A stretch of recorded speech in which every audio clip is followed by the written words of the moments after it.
Dear colleagues, friends, first of all, I would like to thank the organizers for inviting me.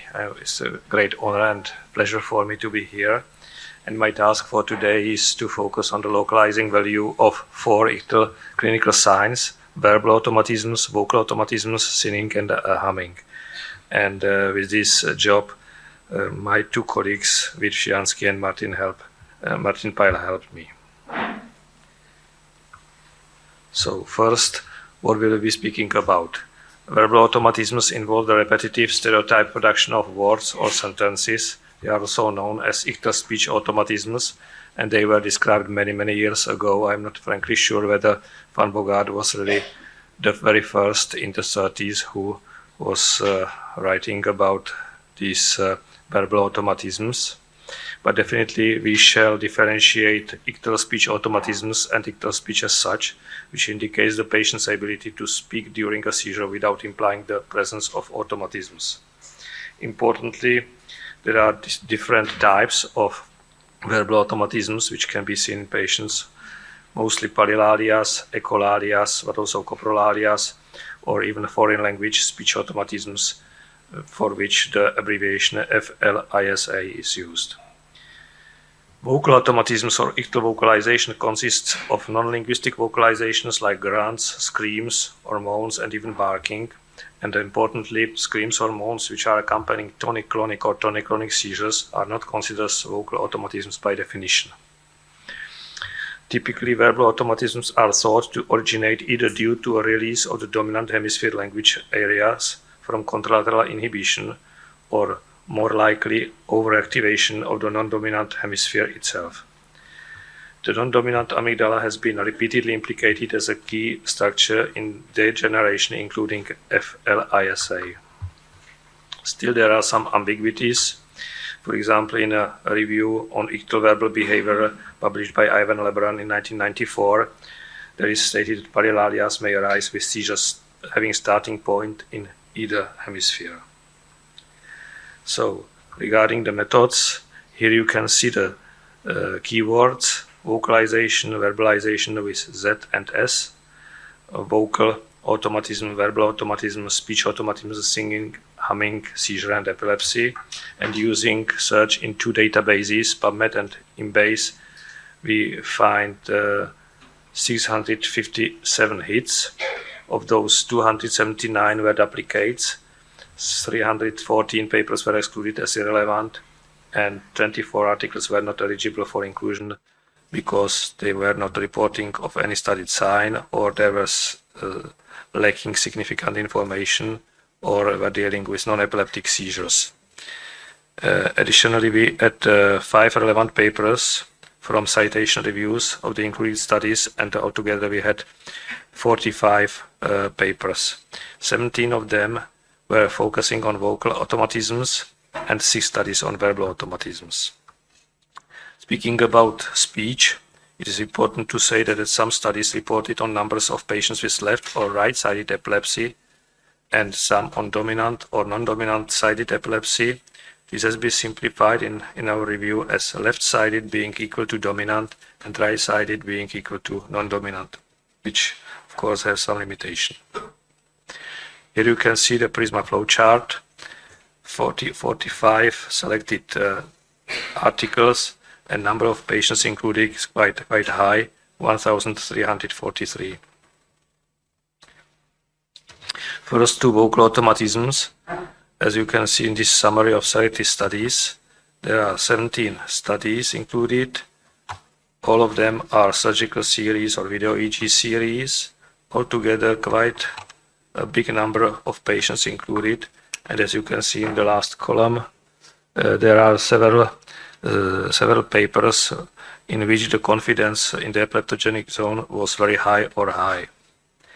Then we moved to performing the random effects model meta-analysis on the proportions of patients with frontal lobe epilepsy and temporal lobe epilepsy and vocal automatisms.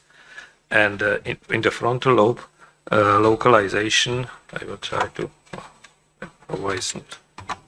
Oops, it's not working.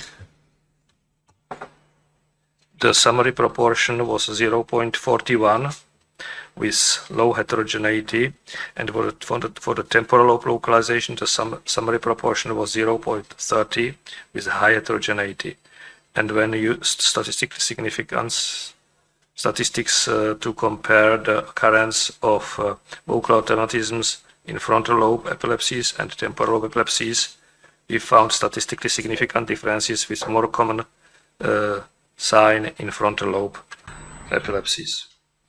When considering the site, the left lateralization had the proportions, summary proportion 0.49, and right lateralization 0.30, but both situations had a very high heterogeneity, and there were no statistically significant differences between right and left side. Some studies tried to find out what's the value of vocal automatisms in determining the subtypes of temporal lobe epilepsy, but as you can see, the results are quite heterogeneous, not consistent. In some papers, the more frequently were seen vocal automatisms in mesial temporal lobe epilepsy, in other studies in lateral temporal lobe epilepsy. So we can say that vocal automatisms are not differentiating mesial and lateral temporal lobe epilepsy. Regarding verbal automatisms, it was surprising that there is still really a very low number of papers focusing on verbal automatisms, and most of them are just case reports or small video EEG series. And altogether we found 31 patients only with this sign in these articles, and therefore no statistical summary was possible. But anyway, the individual studies clearly point to the verbal automatisms association with temporal lobe seizure onset and non-dominant hemisphere lateralization.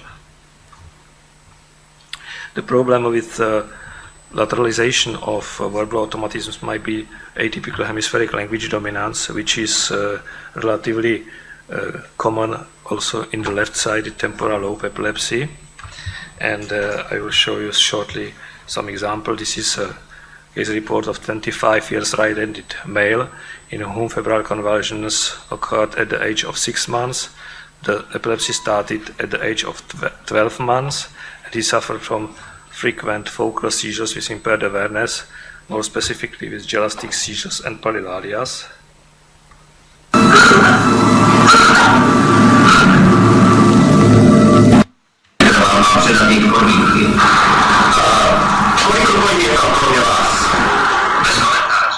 Automatisms on the legs, and after that laughing, and now he is already saying everything against it, nothing, nothing, nothing, nothing, everything against it, and again. So this is his ictal EEG clearly showing ictal pattern on the left side, and also MRI showed very nice left-sided hippocampal sclerosis, which was not congruent with the hypothesis that the non-dominant hemisphere should be affected. But functional MRI using verbal fluency task and also VARA test confirmed right-sided hemisphere dominance for speech function. So in these patients, there might be some problems with identifying the dominant hemisphere. Patient is seizure-free more than 20 years after the surgery. Regarding ictal sinning and humming, that's very problematic because this ictal sign is very rare. It is occurring in approximately 1% of patients only. So also the number of studies for both signs was very, very low. In this table you can see the studies and their results. Studies which identified epileptogenic zones with high or very high confidence, and you can see that each study is pointing to completely different part of the brain. Right-sided frontal lobe, right-sided cingulate, left-sided superior and middle frontal gyri, right-sided mesial temporal lobe, left-sided mesial temporal lobe, left-sided mesial and inferior lateral temporal lobe, and left-sided temporal lobe. So very similar situation is frankly also with humming, but in the largest case series on musical automatisms published by Fabrice and Aileen and Patrick Chauvet in 2007, the authors observed a much more frequent humming in temporal lobe epilepsy and more frequent singing in frontal lobe epilepsy with right-sided predominance. But still, in this study, there are 2 patients with singing and 5 patients with humming. To be honest, there were also one study by Fabrice published 5 years ago on 3 patients with humming, and a very nice investigation using stereo EEG. And again, in these studies, it was clear-cut that the humming is started somewhere in the temporal lobe. But what must be said that when speaking about singing and humming, we are definitely dealing with a musical neuronal network which is spanning from mesial temporal region to superior temporal gyrus and inferior frontal gyrus. So we cannot exclude that in some patients these signs can be related to the involvement on the frontal lobe, not only the temporal lobe. To conclude, there is a moderate evidence that vocal automatisms are associated with epileptogenic zone localization in the frontal lobe, and low evidence that they are associated with epileptogenic zone lateralization to the left hemisphere. And although the available data are limited, verbal automatisms appear to be more common in patients with temporal lobe epilepsy and involvement of the non-dominant hemisphere in the epileptogenic network, but there is just a low evidence, and ictal singing or humming can point to seizure onset in either the temporal or frontal lobe, which is low evidence, but still I believe that probably really they are more frequent in temporal lobe. Thank you for your attention.